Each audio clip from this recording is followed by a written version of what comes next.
I'm Chris Stevens and I'm curator of the Peter Lanyon exhibition at Tate St Ives. Peter Lanyon came from St Ives and became one of the most important British artists of the 20th century and one of the most important European painters in the post-war period. This painting is Lanyon's The Yellow Runner from 1946. It started what he called his Generation series, a series of paintings which seemed to celebrate his homecoming at the end of the war, his recognition of the importance of Cornwall to his own personal identity, and also the imminent birth of his first child, Andrew. What you see in this series is different degrees of abstraction, a sort of enclosed space in which here, for example, you see a horse as if he's underground in a kind of palisade beneath the earth. It conjures up ideas of mining, particularly this form here that seems to reach the surface like a mine shaft. The hill is recognisably a Cornish landscape, and you can see the sea washing up against it. It's about the realisation of family and homecoming, but naturally made in 1946 becomes symbolic of the post-war reconstruction.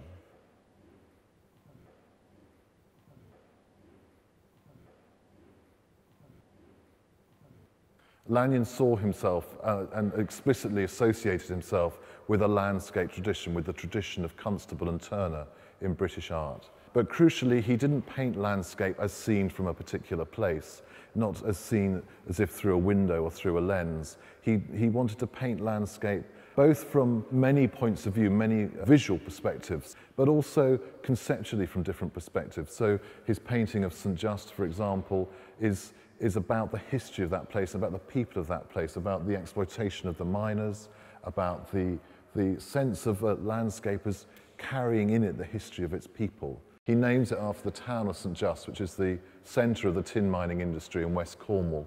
And at the centre of it, one of the last things he paints is this long black shaft, which he says refers to the mine shaft in the landscape around the place. But he also says it's like a crucifixion. The shaft becomes the cross, the barbed wire at the top of the mine shaft becomes the crown of thorns.